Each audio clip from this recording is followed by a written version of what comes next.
The scripture reading this morning is from Numbers 11, 4 through 23. The rabble among them had a strong craving, and the Israelites also wept again and said, "If only we had meat to eat. We remember the fish we used to eat in Egypt for nothing, the cucumbers, the melons, the leeks, the onions, and the garlic. But now our strength is dried up, and there is nothing at all but the manna to look at." Now the manna was like coriander seed, and its color was like the color of gum resin. The people went around and gathered it in mills or beat it in mortars, then boiled it in pots and made cakes of it, and the taste of it was like the taste of cakes baked with oil.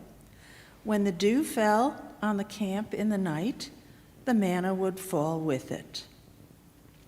Moses heard the people weeping throughout their families, all at the entrances of their tents. Then the Lord became angry, and Moses was displeased. So Moses said to the Lord, "Why have you treated your servant so badly? Why have I not favor in your sight, that you lay the burden of all this people on me? Did I conceive all this people? Did I give birth to them? What you should say to me, carry them in your bosom, as a nurse carries the sucking child, to the land that you promised on oath to their ancestors. Where am I to get meat to give to all these people?" For they came weeping to me and said, "Give me meat to eat. I am not able to carry all this people alone, for they are too heavy for me.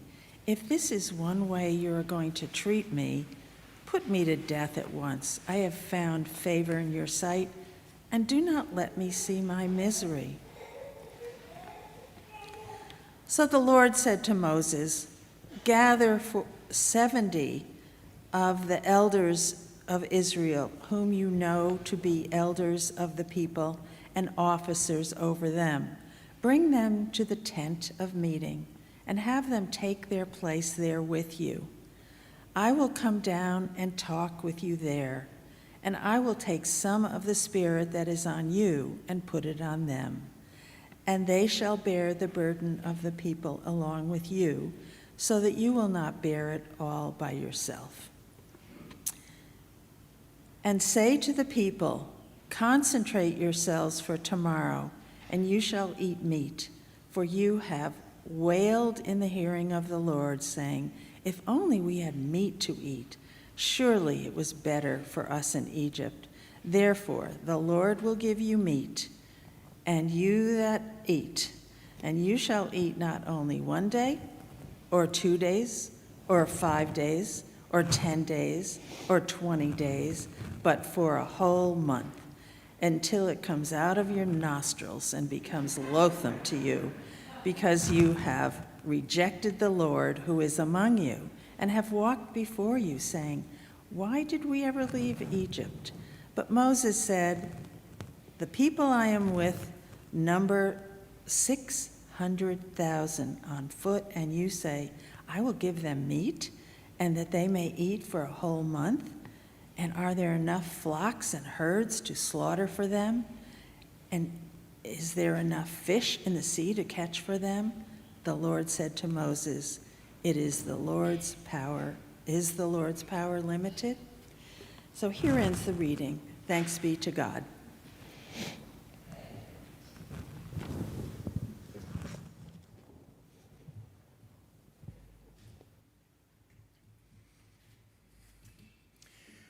So let's talk about that Bible passage for a few moments, shall we? The reading was so long that it wouldn't do to skip right past it. And if we're going to make Amy stand there and read all those paragraphs, it wouldn't do to skip right past it. So when I was a teenager, I was fortunate enough to take a mountaineering trip in Oregon for several weeks. On about day 9, all I could think about was canned peaches.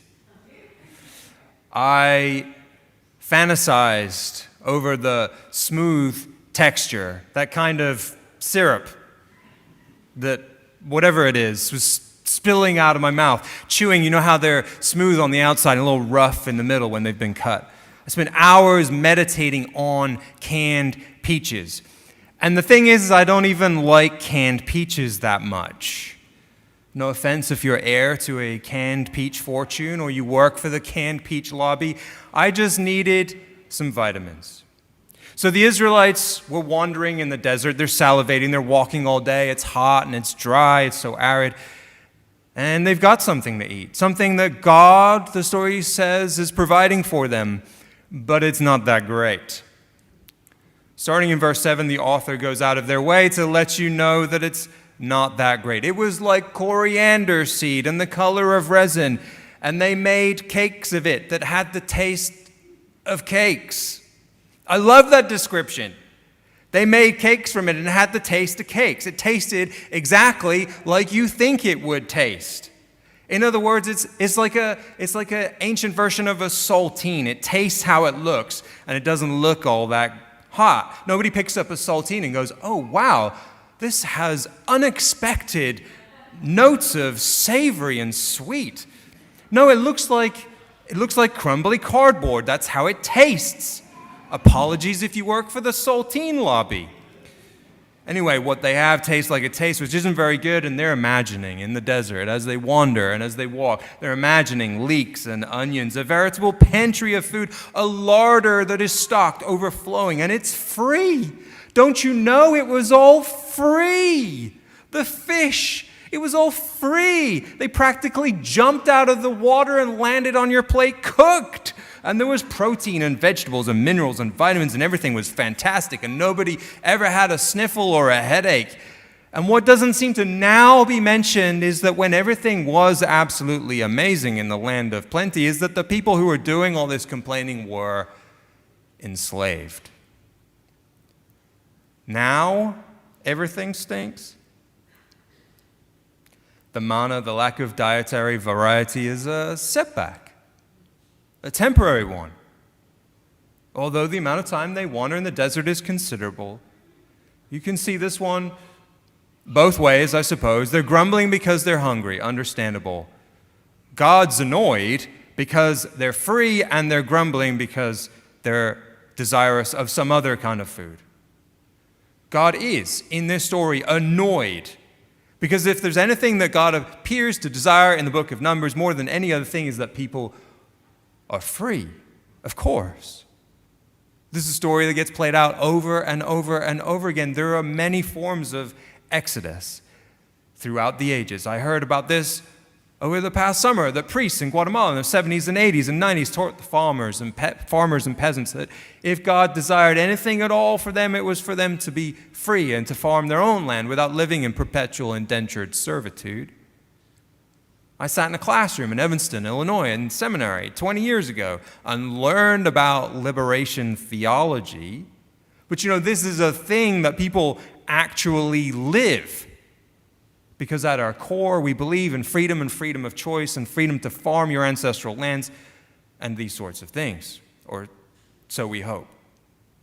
And so this story plays out again and again in some way around the world. God yearns for these people to be free. The people want to be free. And so here we are on the cusp, on the journey, in fact. And now they're moaning, they're complaining, they're whinging about the food and its lack of variety.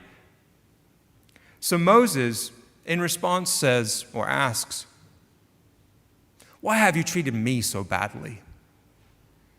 Why have I been put through this?"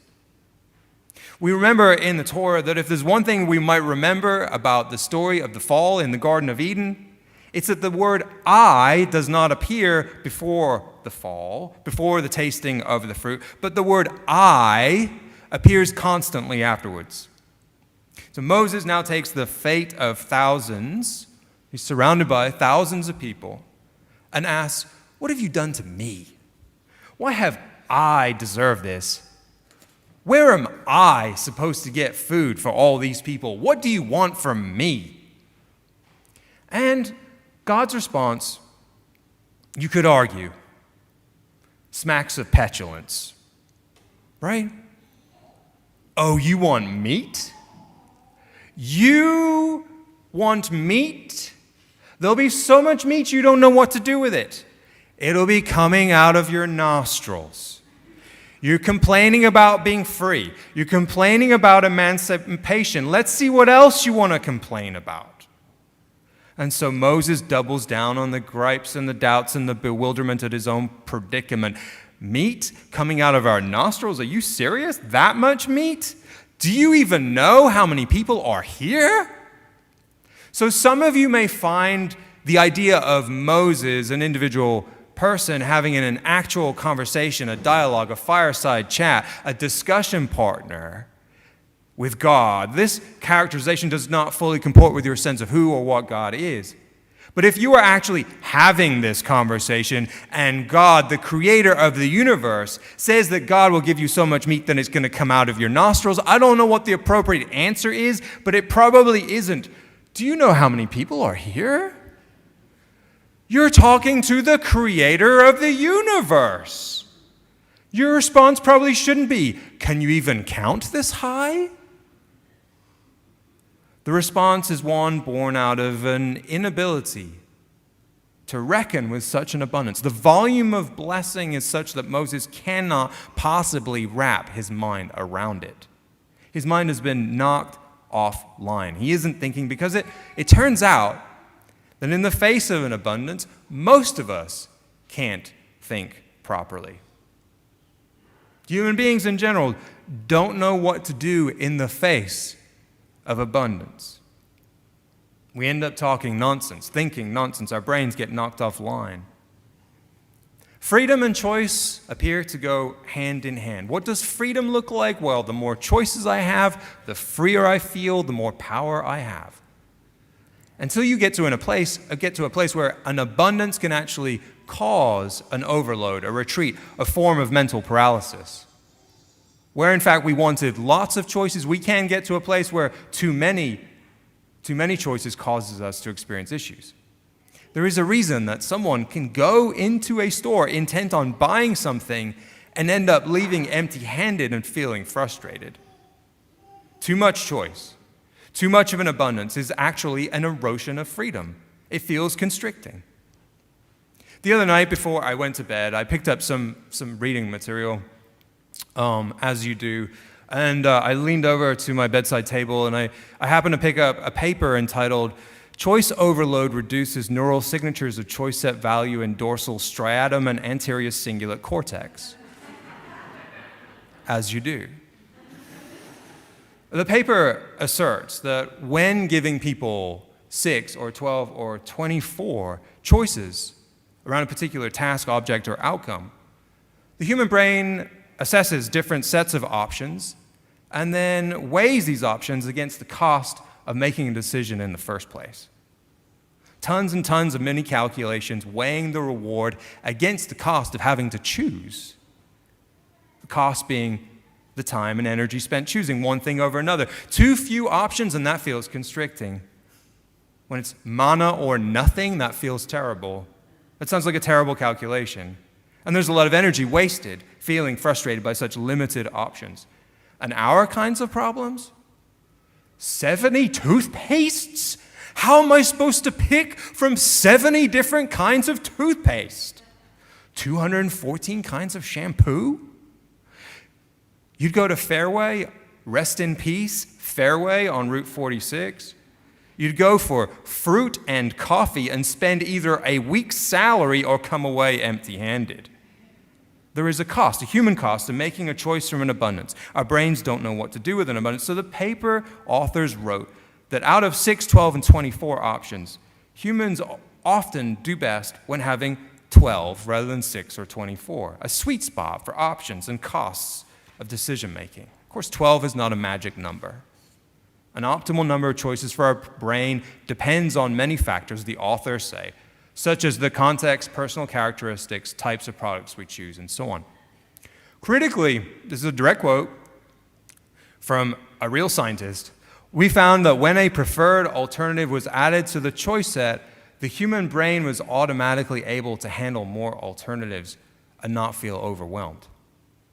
Meaning, If you know what you want and you know what your North Star is, the decision becomes that much simpler. It no longer matters that there are 70 toothpastes if there is a preferred alternative, meaning that you value one you used before or the recommendation of a trusted friend, or you went in knowing that no matter what you were going to do was to pick the cheapest or the most expensive because a principle drove the decision in the first place. So Fairway was fine if you went in for a particular kind of coffee, but not coffee in general. There are actual dangers to a person when confronted with too few choices or too many. For example, when you need a procedure, you have freedom of choice. In New York and northern New Jersey, there are lots of hospitals and lots of doctors. If there's only one doctor, that creates concern. If there are 50 to pick from, that also creates concern, unless you know what your North Star is, unless you know what the principle is that is driving the decision, unless you have already determined the value or motivation behind your reasoning. And so again and again, on our own journeys, we ask, what is our North Star? What is our church's North Star? Seems all very elementary, simple, and straightforward. In an abundance of choices, I have to know what my principles are, and then the decisions take care of themselves. My father taught me that all the time when I was growing up. David, if you know what your principles are, the decisions tend to make themselves. Okay, Dad. But in a world where there are so many needs, that abundance of needs, when we don't know what our North Star is, can lead to a dithering in the name of deciding among an abundance to the point where we never enter the fray at all. In a world where there are so many blessings, an abundance of blessings, an astonishing amount of blessings, when we do not know what our North Star is, we can't ever get around to actually being grateful. And in a world where there is an abundance of love, an astonishing amount of care and compassion and community, when we don't know what our North Star is, we may never find a subject for our care. Moses, when confronted with an abundance of food, so much it'll come out of your nostrils, an abundance of blessing, he gets to have a conversation with the creator of the universe. An abundance of guidance. God is telling you what to do, man. An abundance of God's voice, his mind gets completely knocked offline. He's not making any sense. He's not making a lick of sense. Wouldn't the story have made more sense if Moses had turned to the Israelites and said, look, I know you're tired of eating cardboard, but keep your eyes on the prize, which is our freedom. We're going to start the day with gratitude for freedom and food, and end the day grateful for freedom and food.